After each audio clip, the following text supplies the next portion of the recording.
Hey everybody, and welcome to Bits of Board, where we're talking board games, miniatures, cards, and dice. My name's Michael, and today we continue on our journey through Kingdom Death Monsters campaign. Today is all about that white lion because we have seen far too much screaming antelope, and yeah, I don't really want to fight a phoenix right now. That seems to be what's going on. Now, it's not just because of the convenience factor of all of this. It's because of what we are doing with our settlement currently. So right now, we are introducing a bunch of newbies into the scene, and I don't really want to palm off like a ton of hunt XP on them right now. I want to have them develop in their weapons before we, kill them off to old age.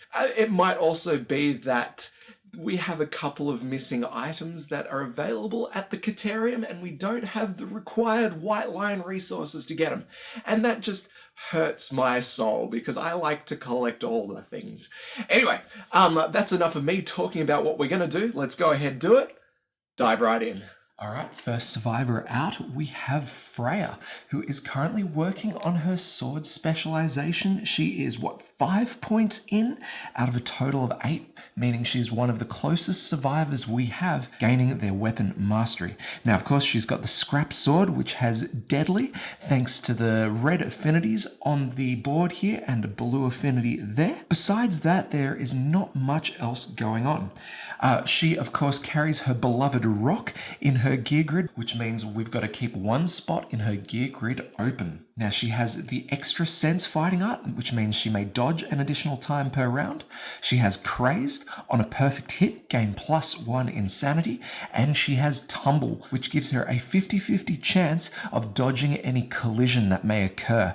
She's got the leather armor, which means she gains an additional 1 point of armor to all hit locations, on top of the extra armor granted by the round leather shield, and she may ignore bash. Now, she's one of our most developed survivors, with +3 to accuracy, +4 to strength, and 1 to evasion. Let's hope she can bring her A game against the lion. Next up, we have Freya's daughter, Sif. This will be her first hunt, and she's going to be rocking the rawhide armor. She gains +1 evasion thanks to that rawhide vest, and she's going to gain an additional strength thanks to the monster tooth necklace. Unfortunately, she is going to be missing out on a second point there, as I wasn't able to get 2 red affinities locked in. Now, she's mainly going to be playing with the Beast Knuckle, hoping to do a bit of damage with that, and maybe that can be her specialization a little later on. But she's also got the Bone Sickle in the gear grid, which means we can add the Herb Gathering event onto the hunt board, which will be a first for us, so that will be a bit of fun. Other than that, though, not much else to say. Taking up the mantle of bow-wielding survivors with plenty of potential, we have Ceres, who did amazingly last hunt. She's going to be playing mainly with the arc bow there, and we're hoping that she actually has a shot at gaining the bow weapon mastery, because none of the other survivors do at this stage. We keep losing them to, death. Now, we've played around with her affinities a little bit here. We have the additional +2 range on the arc bow thanks to our connected red and green affinities and a floating blue one over here. Similarly, we can activate the Phoenix Helm special ability. If insane at the start of the showdown, gain +1 evasion token. Thanks to the special departing ability on her Phoenix gear, she is going to be insane, which is brilliant. We're actually also going to get a bonus +2 movement as long as we can keep her insane, which is very cool. Now, she's also got the full set of Phoenix armor, which grants her +1 armor to all locations, but she also gains the charge ability, which is actually only going to affect melee combat. So chances are we're not going to be seeing that in action this hunt. But helps for that insanity. Now, she's got Unconscious Fighter, which means it takes 7 bleeding tokens to kill her rather than 5. And that's about it. She has plenty of potential here. Her stats haven't changed too much, but she does have +1 speed, which is going to be very useful with that arc bow. And finally, we have a new survivor, this being their very first hunt and showdown. Now, I've asked you guys to name it. For the moment, he's called Nameless, so he can scam that +1 survival. He has this wonderful secret fighting art, Zero Presence. Gain +1 strength when attacking a monster from its blind spot. That's awesome. That's awesome, don't get me wrong, but it gets better. Whenever you attack a monster, you are always considered to be in its blind spot, which means we're going to gain that +1 strength and a +1 accuracy as well. This is amazing. Now, to capitalize on this fighting art, we are bringing the blood paint, which is a wonderful new item that we got for cashing in the Screaming Antelope Bladder. Using an activation point, we may activate weapon gear to the left and right of the card. These are two separate attacks and cannot be used with two-handed weapons. Basically, for our one activation, we get 2 attacks, doubling our output here. Now, the Hunter's Whip, that's just along for the ride because it's pretty handy to have with the lion. But the Steel Shield, we're going to attempt to build on that as a weapon specialization. How are we going to do that, I hear you ask? Well, thanks to our Elder Council, one of the last settlement phases, we got to choose a survivor to cash in an Age 1 and Age 2 event, which means we can pick a specialization from day dot. Now, we haven't rolled any of his age events, so we'll do that in just a sec. But first noting, we are going to gain +1 luck on his attacks thanks to our 2 blue affinities here and here. Not much else to see, I guess. We didn't get the Hunter Whip connected affinities bonus. That's all right. He's going to gain +3 insanity for wearing those screaming leg warmers, and we're going to be able to place some Arcanthus plants on the board thanks to the screaming braces. This is going to be a very interesting survivor, to say the least. I hope he can do well. All right, let's do his age events.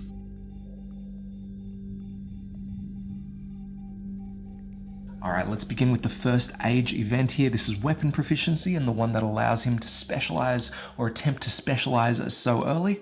Let's give it a roll for the... Wow! 8 and 9, that is going to be 17, gain +1 permanent accuracy. Nailed it. Next we go improved reflexes. Let's see how we go here. A 9, +1 permanent strength. Solid stuff there. Well done, Nameless. Now, one of the coolest things about this council event is it doesn't actually prevent us from getting these levels of the age milestone again. So when he hits 2 Hunter XP, we're going to roll that one again, and as he gets better, we're going to keep going through, which means we essentially got that permanent accuracy, permanent strength for free. Love it. All right, that's the crew. Let's head off on our hunt.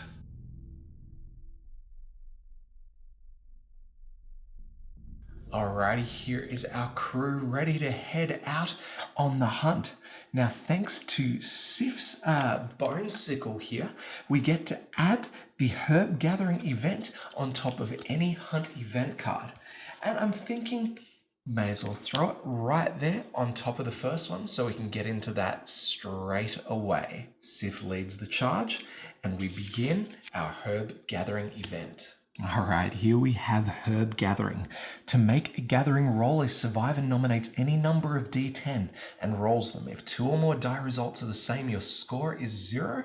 Otherwise, add all your die results together to determine your gathering score. Add all survivors' gathering scores to make a single final score and consult the Herb Exploration table. And if we were to do this after the Overwhelming Darkness space, we could add 10 to our final score. All right, so I guess we get 4 chances to roll a bunch of dice, and hopefully we can get high rolls here. I think 4 dice might be a good number here, reducing our chances for any doubles. And it looks like we only need a 75 plus to pull this off. So yeah, let's try 4s, I guess. We'll begin with Freya's roll. Oh yes, so I think we're good. Yep, awesome stuff. So we get 11, 28 for our first roll. Excellent. Nice work, Freya. Let's go for Sif. 4 dice again. How did we go? We did well. 9, 7, 16. And that is maths 24, 26. Love it.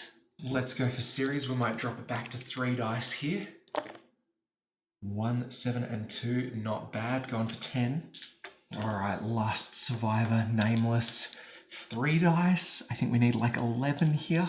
Come on. Oh, we made it. All right.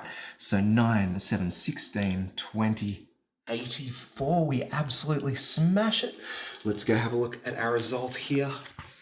On a 75 plus, the survivors find a path through the weeds. Any survivor with a sickle may explore the swamp or gain a fresh Arcanthus strange resource. While we're here, guys and gals, let's explore the swamp. All right, who knows what's going on here? We get to roll 1d10. If you have an almanac, roll twice and select which result to keep. All right, let's just roll our 1 die here, hoping for big numbers. An 8. That's not... Oh, can't see it. There it is. Hooray. You observe a small insect pollinating a flower. Gain +1 understanding, a fresh Arcanthus, and a random vermin resource. Solid stuff. Nice work, Sif, on her second point of understanding there. We gain a fresh Arcanthus, and which vermin are we going to get? It is going to be this one. A sword beetle. I like this guy. If we consume this and roll a 6+, we gain +1 permanent strength, but that is certainly a bit of a gamble. All right, that is it for our herb gathering event. That was a lot of fun. We shall do that again soon, I'm sure. And that wasn't it for the herb gathering. I missed it. The survivors consume herbs and berries. All survivors gain +1 survival. That's very cool. Awesome. All right, so now that the survivors are done with their event there, they move into their very first hunt event specific to the white lion, and we get aromatic breeze. The hungry lion sniffs the survivor's musk on the wind. Move the white lion 1 space towards the survivors on the hunt board. If it moves into the survivor's space, the white lion ambushes the survivors. All right, so... He's still pretty far away, so we don't have to worry about that. But he does move into the overwhelming darkness space, which means we're not going to have to worry about crossing through there this hunt. Next up, we have to roll a random hunt event. Let's see what we get. What is that? Number 6. Okay, faceless statue. The survivors come upon a faceless statue holding a shining lantern. Basking in the warm light, the survivors are renewed. Each survivor gains 1 survival. If the settlement has sculpture, which we don't unfortunately, the survivors deeply appreciate the artist's subtle craftsmanship. Each survivor rolls 1d10 and gain that many survival and +1 understanding. That would have been so good.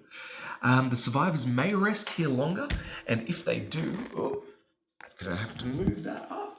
If they do, each survivor heals all injury levels and lost armor points on 1 hit location. However, they lose track of their quarry, move it 1 space away from the survivors on the hunt board. If a survivor heals more than 5 lost armor points this way, they stare into the shining light for too long and gain 1 random disorder. If all survivors are insane, they cannot rest longer. Well, I don't think we need to. We're still pretty early into the hunt. I'll definitely take that +1 survival, but as for the injuries, no need. All right, with that, we move into the next spot here. Marked territory. The white lion has marked this area. If any survivor has 3 or more understanding, they realize the area is covered in ammonia. If they have not innovated it yet, the survivor's settlement gains the innovation. Very nice. We do already have it, so we don't have to worry there. Roll another random hunt event. Ow. See how we go. All right, so that is 93. Lost survivor. In a hollow between 2 identical rocks, you find a corpse with fabulous hair clutching a book to its chest. If the settlement has pictographs, the event revealer may read from the book and roll 1d10. Otherwise, the survivors move on, deeply confused. The book tells the tragic tale of 2 survivors who found a love they could never have. Unfortunately, I don't think we do have pictographs, so we don't get to take part in this particular event. All right, unfortunately, nothing there, so we just move on to the flat out random events. Let's roll. And we get another 6. The faceless statue event. Still, we don't have any damage. Everyone gains 1 survival. Nameless, the only one benefiting from there, but now he is sitting on maximum survival as well. And that's probably all we need to do there. We still don't have sculpture. All right, next random event. This may be the quickest hunt phase we've ever had. Let's roll. 53. You're kidding. Mask salesman Again. He loves us. The survivors meet a traveling mask salesman on the road. He insists that he has special wares to offer. Shuffle one copy of each mask gear from the mask maker's settlement location and draw one at random. The salesman is offering this mask. The event revealer rolls 1d10 to determine the price, then gains the mask. All right, I didn't pick an event revealer, so let's cut it between these guys. We'll have odds at the top, evens at the bottom. So it's either series or SIF. We'll have series and SIF left and right. Odds and evens. It's going to be SIF. Only 3 masks left. Let's see what he's offering. All right, and the God Mask. Cool. This one is epic. It needs 2 of each affinity. At the start of your act, if insane, gain +1 survival. Yeah, I like that. Now we have to roll a dice to find out what this is going to cost us. 4. The salesman slowly gestures for an offering. Archive 1 gear of your choice from your gear grid. Whoa, what has she got? Maybe we should just lose a piece of the rawhide armor. I haven't got anything that I want to, I could easily lose here. This sucks. In tribute to Donkey, let's lose the pants. Cool. So we take that God Mask and we add it to the gear grid. That is pretty cool. I do love the Mask Salesman. All right, we're done there. We have one more hunt event before hitting the White Lion. Let's do it. The survivors find a white lion cub. They may choose to slay the cub. If they do, each survivor gains 1 random basic resource. The event revealer rolls on the table below. All right, let's do it. Let's grab our resources for this. We gain 4 basic resources, the first being a monster hide, monster organ, monster bone, and another monster hide. Next, we have to roll for what happens on the card here. Anything from a 4+ and it won't really affect us. A 2. Oh, time for a challenge. The mother lion appears, overcome with grief. She attacks. The white lion starts this showdown with enraged in play. Oh, all right, that's going to make things a lot tougher for us. Let's get stuck into the showdown. So we begin our showdown with the white lion. Thanks to our hunt phase, the lion is going to start with enrage in play, and this ensures that he has an additional 2 damage tokens to play with. That means he has 1 speed and 3 extra damage. Nothing too crazy going on the field here. We have the standard long grass situated throughout the field. We drew the giant stone face for our random terrain, as well as the stone columns, which I've situated well out of the way out there. Thanks to our screaming braces, we've also been able to place a couple of additional Arcanthus plants, and I've placed one of them right next to Sif, who has the sickle. This should work out well, I hope. Now, the level 2 white lion comes with cunning as one of his traits. This is a thoroughly annoying trait. At the end of his turn, anyone who is standing adjacent to this guy is going to get dragged off into the distance. We'll see how that plays out though. We begin with his first activation. Boom, what do we got? Power SWAT. Pick target closest threat facing and in range. Well, that is either going to be Null down here or Freya. Null is our nameless character here. I like the little bit of inspiration that we got from the comments section in a previous video, so we called him Null. It's just short enough to be catchy, and it's empty enough to mean, nothingness as suggested. Well, considering Null has the most armor, we're going to move the lion straight down, and he is going to be the target for this attack. It is a 2-speed attack, thanks to that bonus token there, and it's going to be 2+. Well, we can do something about that. It's going to be 2 dice and a 5+, thanks to that long grass and Null's natural evasion. Let's see how we go. A 1, and I believe that is going to be an 8 there. No good. 1 hit, not so bad though. Where is it going? To the hand. Well, this is going to be a 5 damage attack. Ouch. You better believe we're going to try and dodge this one. All right, that's solid. Now that it's the end of the lion's turn, we have to resolve his cunning trait. At the end of each monster turn, the monster extends its claws, and then we get a break in the flow, which means we can spend survival if we have to. And yeah, I think we should. The cunning trait is going to resolve if we have any survivors adjacent to the lion. So let's change that. Null's going to spend another point of survival to get out of the way. 1, 2, 3. We're gonna have to go there so we're not adjacent. Taking him down to 5 survival there. What's Freya gonna do? She better move as well. I'm gonna go 1, 2. Well, let's pop her there, just on the other side of the Arcanthus. Now we check the cunning trait. No one is adjacent to the lion. Nothing else happens here. All right, we're into the first survivor's activation here, and it's time to melt some of these wounds, right? Let's begin with Sif up the back here. Now she's going to begin by harvesting the Arcanthus plant. Thanks to her sickle, we are no longer confined to rolling just 1 dice. We get to roll 2 dice here, and we're hoping for an 8 in total or more. We get a 2 and a 2. Oh no. All right, so only 4 here.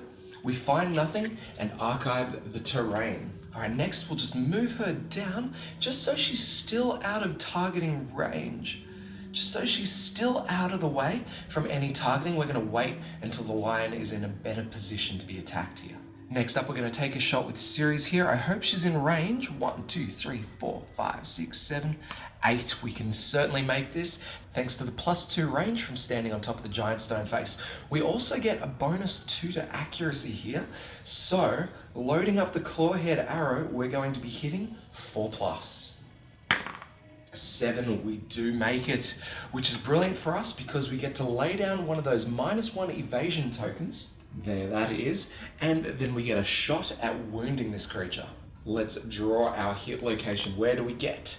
The beast's brow. This has a wound reflex, so if we wound, we'll resolve that. We have a total of 8 strength, which means we need a 2+ to make this wound. 5, we do indeed make it, and we resolve this wound reflex. Snarling, the monster swats at its attacker. The attacker suffers 1 brain damage and perform a basic action targeting the attacker. That's not good. All right, 1 brain damage in. The lion is gonna head on over. 1, 2, 3, 4, 5, 6, 7. Totally in range there. 3 dice, and we're going to be hitting on 3+. This is not good. 1, 2 hits. We miss 1, which is pretty good for us. Where's it going? 1 to the head, 1 to the chest. Not so bad at all there. Just 1 point of armor left at each location, but solid enough. So let's spend a point of survival and surge to gain our activation back, and then we'll spend that and our movement activation to attack with the arc bow. Now, thanks to our +1 to speed, we're going to be rolling 2 dice here. 2 dice hitting on 5+. 1 and 2 hits. Just squeaking in there. Let's find out where. The beast's tail, which has a reflex on it, that sucks, and the fuzzy groin. Oh, I don't like the look of that reflex. Let's attempt to wound that fuzzy groin there. Our attack has 9 strength, we have 2, so this is going to wound on anything except for a 1. A 7, a solid wound there for us. We hit the monster right in the ding dong and we discard his top AI card. Next, we move on to the beast's tail and we are praying for a critical wound here. We can pull this off on, oh wow, it's just the 10. No bonus to luck there for us. Let's roll. An 8, oh, that could have been lovely. So we do get the wound. We'll discard an AI card there, but we do get this reflex, which is going to suck. All right, full move the monster forward in a straight line. Cancel all hits, now out of range. Any survivors passed over, suffer grab. All right, our lion here has 6 movement. So he's gonna go 1, 2, 3, 4, 5, 6, and he's gonna hit the board edge over there. We'll grab these survivors and pop them down next to the lion here because there's no space in front. We'll lie them down and each one is going to suffer 2 damage. Let's go Ceres first. 2 damage to the chest. She suffers a light wound there. Next up, Sif takes 2. Oh, also to the chest. Alright, on to Null's turn now. He is so far away and he has such little movement speed at the moment. We're going to maximize what we've got here. Firstly, spending our activation to use the Screaming Horns. Here, we may scream, and any non-deaf insane survivors will gain +1 movement until the end of turn. That's going to benefit Freya as well for this activation, but now we are going to move Null, and now at least he's got 4 points of movement to spend, yeah? We're going to go 1, 2, 3, 4, and we'll spend 1 point of his survival to dash, moving him again. 1, 2, 3, 4. Next, we'll move to Freya. She's also pretty far out of the action here. I'm going to move her forward somewhere over here. She's got 6 movement to play with. 1, 2, 3, 4, 5, 6 up there. All right. Doesn't look like she can spend any of her activations here. So that's it for the survivor's turn. The White Lion activates. During his next AI card, we get Smart Cat. Reveal the top 10 AI cards one at a time. Put the first 2 mood cards revealed into play, then shuffle the deck. If no mood cards are put into play, as a result, draw an AI card. Let's do this. Let's go the next 10. What do we got? Bloody Claw, Vicious Claw, 3, Combo Claw, 4, our first mood, Ground Fighting comes into play. The monster flops onto its side, waiting for the attackers to draw near. While Ground Fighting is in play, do not draw AI cards.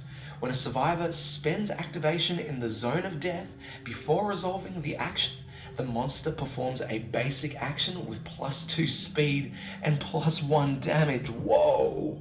Alright, let's move that on over there. That's our first AI card. 1, 2, 3. So that was the 4th one drawn. 5th is Bloodthirsty, another mood. Alright, when this comes into play, draw an AI card. Brutal. But that will contradict with Ground Fighting here, which says do not draw AI cards.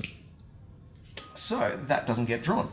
Now basically with Bloodthirsty here, whenever a survivor suffers damage for any reason, place 1 token on Bloodthirsty at the start of each monster's turn. If the Bloodthirsty card has 3 or more tokens, remove all tokens and perform a basic action. It just basically means he's going to get even more hits in on us. Oh.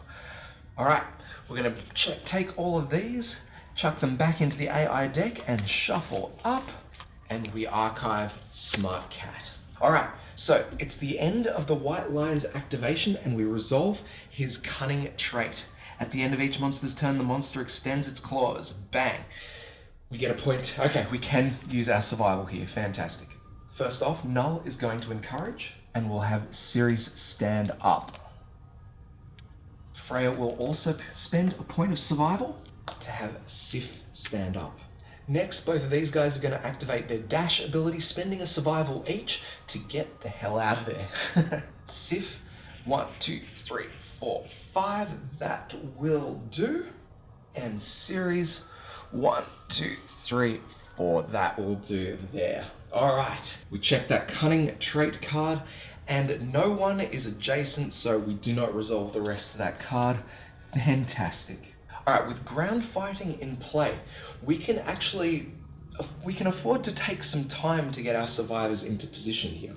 Basically with Ground Fighting, the monster's not going to activate until we activate while in his zone of death, which are the squares directly around him. As soon as we wound him, we discard Ground Fighting. So with that said, we've kind of got free reign over placement for the survivors. We can spend as many turns as we want to place these guys, as long as no one ends up being in the zone of death. As soon as that happens, the White Lion will activate and things get a little bit hairy. So we're going to pretty much get Sif over here. Now this may actually take a couple of turns, but it doesn't really matter because the lion's not doing anything. So let's take her on over and harvest the Arcanthus.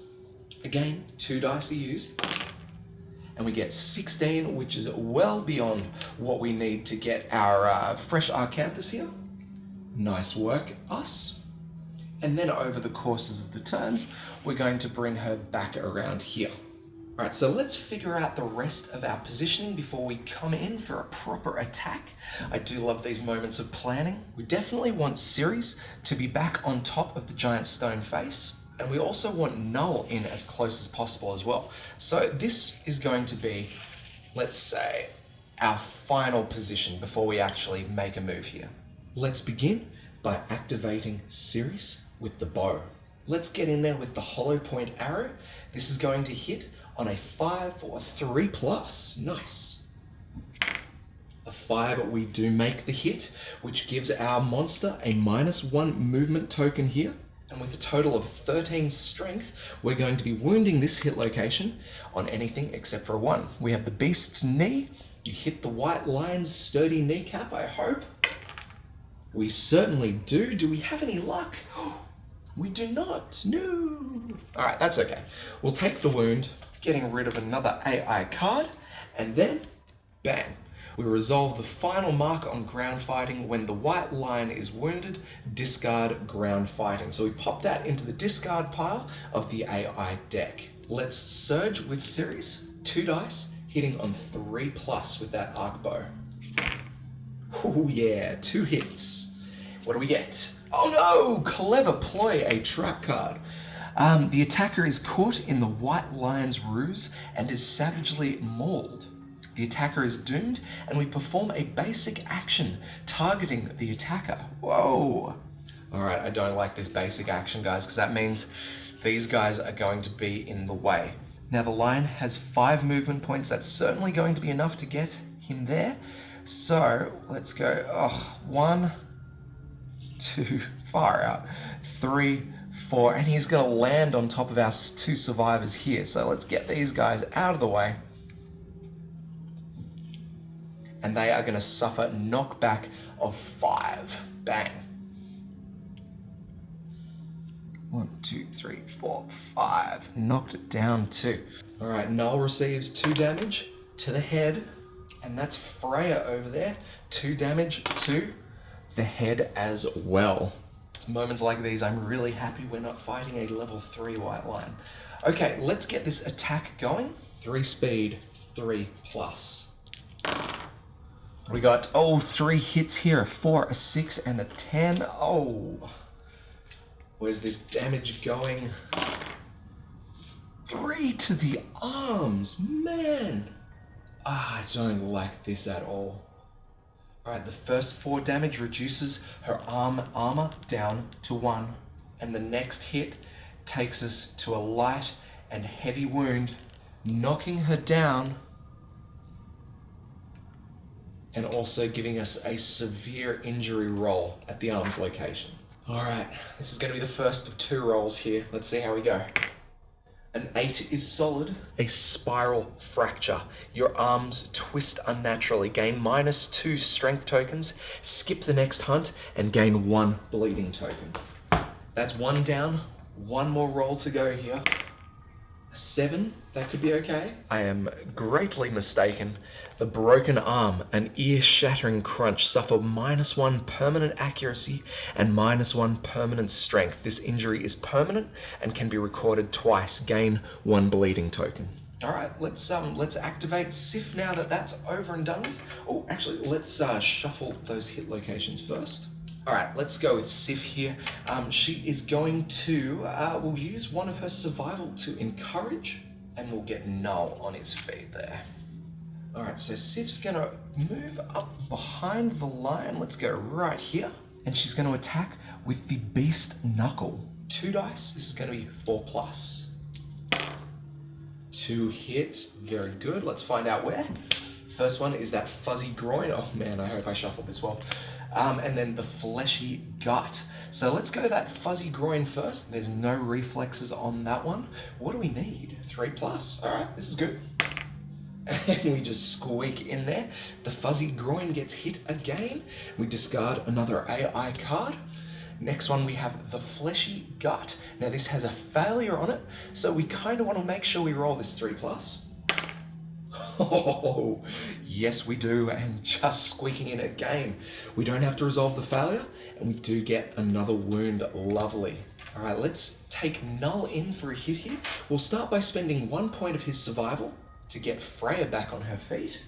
There we go. She has been encouraged. Next, we'll move him in straight into the lion's blind spot. Now we're going to activate his blood paint, which means we get 2 attacks here. One from the hunter's whip and one from the steel shield. Let's begin attacking with that shield. It's going to be 1 dice and we're going to need a 4+ here. 7, we sneak in very well. Where are we hitting? The beast's heel. All right, no reflexes there, and this is good. We can wound on a 2+ here. An 8, well played. Wicked. So we'll discard that hit location and another AI card. Most important thing though, we've actually managed to wound with the shield, meaning we can increase our weapon specialization at the end of this hunt. Let's move on to the hunter's whip. This is going to be 3 dice and 4+. Oh wow, only 1 hit. How unfortunate. It's a good hit though. Where are we hitting? The beast's maw. Now this has a failure on it, so let's not fail. We're going to need a 4+. Yes. All right, 5 in, no failure, and another wound. Now we're going to search so we can attack again, but we're not going to be able to use the blood paint because you can only activate once per round. We'll go the hunter's whip. Again, 3 dice, 4+. That's better. 3 hits there. Let's find out where. Beast's elbow, beast's brow, and the beast's knee. Let's have a look. All right, the beast's knee has no reflex, so we'll probably go with that one first, and then we'll go the brow and then the elbow. I like it. 4+. Oh no, we fail that. Fail that properly too. Okay, we'll go the beast's brow. There we go. That's a wound. What happens? All right, snarling, the monster swats at its attacker. The attacker suffers 1 brain damage and perform basic action targeting the attacker. Don't like the look of this. It's gonna be 3 dice, 3+. 1, 2, 3 hits. No. Where's it going? Head, hands, and waist. I don't like that head hit there. All right, we lose a lot of armor at the arms and waist location, but it's that head hit that is the worst. With the steel shield, it has a special ability. Spend an activation or 1 survival to ignore a hit. Now this isn't a survival action, so I think we might be able to pull this off. Null spends his last remaining survival, so we don't have to take that head hit. Oof, very nice. Okay, we'll spin this guy around. I think that means we can finish off the attack with the beast's elbow.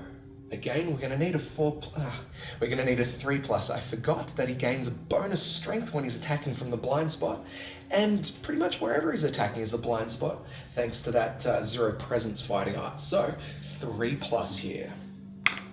5, we make it, and we don't fail, so no reflex there. All right, a good solid round of attacking so far. Who have we got left? Let's bring Freya in. 1, 2, 3, 4. That'll do her there. She's gonna get in and attack with the scrap sword. 2 dice, hitting on anything except for a 1. Yeah. 2 hits there, very good. First one to the beast's flank, and then the soft belly. We'll attempt the soft belly first. What are we gonna need? 3+, guys, this is good. We get a 6 to start. Get that wound in there. And then the beast's flank. Oh, let me just double check if we've got the affinities. Yes, we have deadly, which means that is a critical wound. The white line is knocked down. Awesome. I mean, that would have been helpful much earlier on in this, but that's okay. Wicked. Let's just knock this guy down for show. It's not going to mean too much as this one goes through, but we do get to discard that AI card. We might be able to finish this. Let's spend a point of survival to surge and attack again. 2 dice, anything except for a 1. Oh, we do only get 1 hit there. That's a shame. What do we get? Beast back. We better not fail this. Now, thankfully, any reactions are going to be cancelled here, so even if we fail, it's not going to be so bad for us. 1 dice, 3+, come on. Yeah, we get it. So no failure either way, and we get to discard an AI card, which means it's going to be one of the 2 in the discard pile. I'll just quickly randomize those and discard 1. Wicked. All right, that has to be the end of our activation. Ooh, this is going to be crazy. All right, so the white lion stands back up and we check his bloodthirsty mood. You bet he's caused a bunch of damage this round, so he's going to get a free basic action before we go anywhere. Closest survivor in field of view, that can be any of the 3 out the front here. Looks like Freya has the most armor, so she can be our target. The lion turns to face and attacks. This is going to be 3 speed, hitting on 3+. 1, 2, 3 hits there. Oof. Let's find out where. Head, body, and legs. Now I'm thinking we'll take the body and the legs hits, dropping us down to 1 armor point at each location, but we're going to dodge that head hit there because that would give us a heavy wound and we don't want that. All right, that's his free hit. He now draws an AI card and it's the ground fighting mood. The monster flops onto its side waiting for attackers to draw near while ground fighting is in play. Do not draw AI cards. We know how this one rolls. Basically, anyone spending an activation point while they're in his zone of death, they're going to get a hit. The cunning trait goes off. At the end of each monster's turn, the monster extends its claws and we get that break in the flow. And because we're so close to the end of this encounter, I'm going to use survival, but not to run. Last round, Sif only attacked once, which means her surge survival action is still available to be activated. If we can get just 1 wound in here, it means the lion is gone. We drop her down to 4 survival, and then we activate those beast knuckles. Oh, I hope this works. This is 2 dice, 5+. Oh, 2 hits. This is good, this is good. Beast's ribs, it has a wound, and the beast's chest has a failure. Let's go the beast's ribs first. We are going to need a 3 here to end this.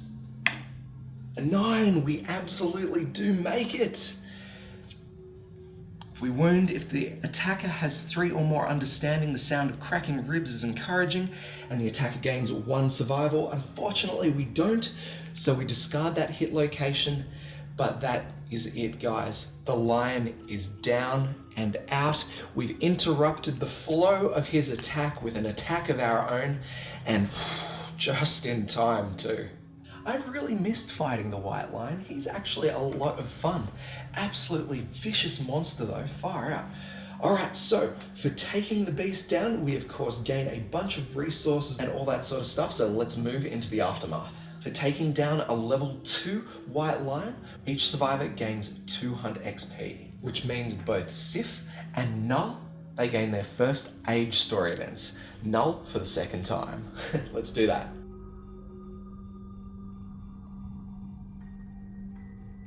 Let's do Sif first. We'll roll 2 dice. And that is a 7.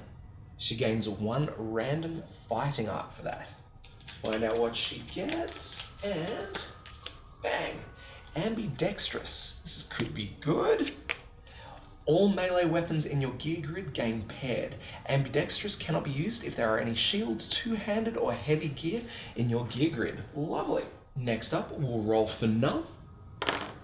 A 1 and a 3, that's good for us. +1 permanent strength. He is so strong right now. 4 strength in total, good job. All right, everyone who is eligible gains 1 point of weapon proficiency as well. Means Freya is 2 points away from her sword mastery. Wow. Finally, we gain some rewards. Starting with a small pile of basic resources, we gain Love Juice, Monster Hide, Monster Bone, and another Monster Hide. That's a good start for us. We also gain 6 White Lion resources. Lion Claw, lion claw, great cat bones, golden whiskers, great cat bones, and some sinew. All right, good fistful of resources there. Combined, of course, with all of these goodies too, we did really well. Let's take our survivors on home. All right, our survivors return on home, bringing with them 4 endeavors to play around with. We update the timeline and we are in to Lantern Year 16. Now we'll start off by drawing a settlement event card. Let's hope for something rewarding. We get Gorm Climate. Okay. The returning survivors find the settlement tormented by the relentless foul weather. Add the story event Gorm Climate to the next Lantern year on the timeline and roll 1d10. See what we get. A 7. Does the settlement have hovel? Think so. This might be good. The survivors huddle inside as razor winds and sickening lightning pummel the settlement. +2 to endeavor results at home innovations this year. Cool. Does this mean it happens every year?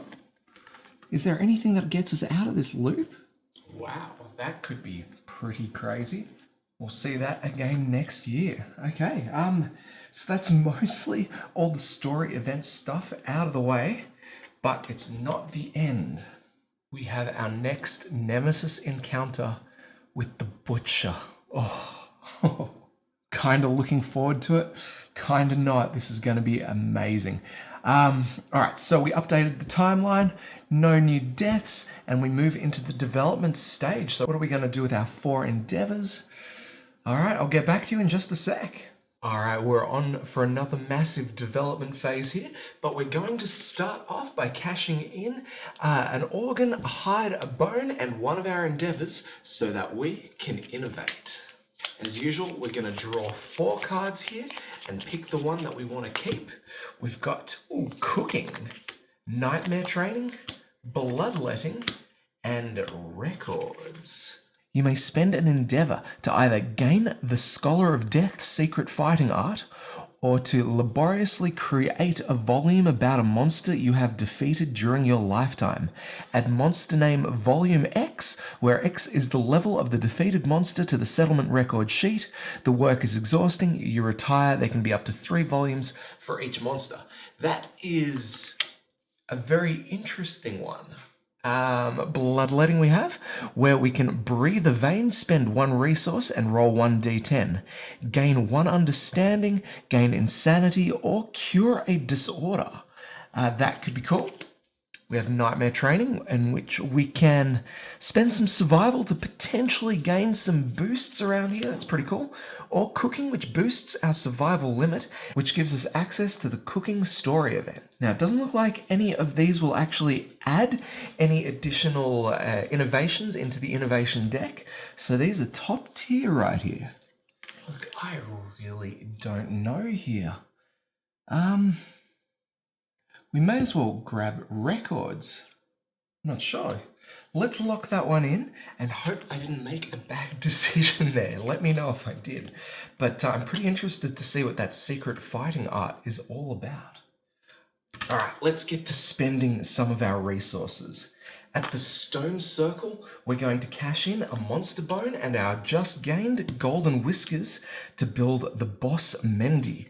Now, this is a very interesting item. I believe it's like a paint job, I don't know. Boss is brave, while adjacent to you, insane survivors gain +1 speed. Could be a very useful one, but I'm not sure how and when we might want to use it, but good to have, that's for sure. At the Caterium, we were lucky enough to draw 2 lion claws, and we have a bunch of monster hides, so we're going to cash that in to grab a pair of lion beast katars. These have paired and are going to work wonderfully together. Stoked to be able to add them to our inventory. All right, At the plumery, we're going to cash in a bunch of monster hide and these pustules, disgusting, disgusting pustules, to get some bird bread. Now, this is a consumable item, and you may consume once per showdown, add 1 armor to all hit locations. Gain the priority target token, roll 1d10 on a 1, reduce your survival to 0. So it's a quick boost to armor with a small gamble involved. Another one of those, not sure when we might want to use it, but still good to have. At the Skinnery, we are of course cashing in 1 monster hide so we can gain our pants back. That's definitely a good call. And then it's off to the Bonesmith. We're going to cash in, 3 bone and 1 hide so that we can build the weapon craft. Now this is going to take one of our endeavors. And here is our collection of resources. We've got a skull, shank bone, great cat bone, and a questionable resource to fill that up. Now this has given us access to a bunch of very, very powerful weapons that we can't afford entirely just yet, but I think from here on out, we're going to be in a very good place. Now, we don't actually have any axes, so I thought we may as well get this one whilst we have the resources available to us. Monster bone and monster organs, so we can get one of these bone axes. This would have been very powerful to have in the early game. Downside is these guys are frail, so they'll not work very well against armored opponents, but they may be useful for building up some axe weapon proficiency levels. Lastly, we're going to build the bone sickle. It's going to cost 1 bone here, and I'm going to cross off one of our leathers that we have back at settlement storage. Oh, and I just realized we still have the shimmering halo back in resource storage. We could be using that over at the plumery to grab the, the hours ring. I just don't have the 5 organ that we need there. I think I got 3 or so I'll have to save that for next time. All right. Last stage for us, we're going to spend hopefully some endeavors at face painting, and this is where our best laid plans are hopefully going to fall into fruition. We're going to send Bastion to apply some of that Founder's Eye. We need a 4+ here.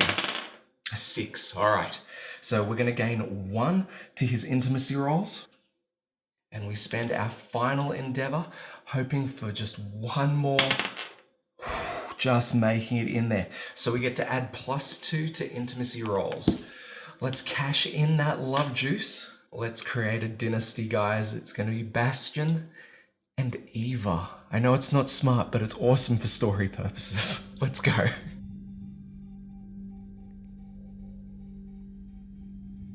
All right, let's make ourselves a family. We're going to roll 2 dice here, and we have to pick the lowest result. We ready? Let's roll. 7 and a 5. This is good. So we can't use that 7, unfortunately, but we do take our 5, which we can boost up to a 7. The settlement gains +1 population. The male and female survivors share a deep bond and gain +10 survival each. Wow. Everyone's on max survival. So good. And what's more, we have a new addition to the settlement. And thanks to our family innovation, the newborn survivor gains not only the surname of one of the parents, but also half of their weapon proficiency rounded down.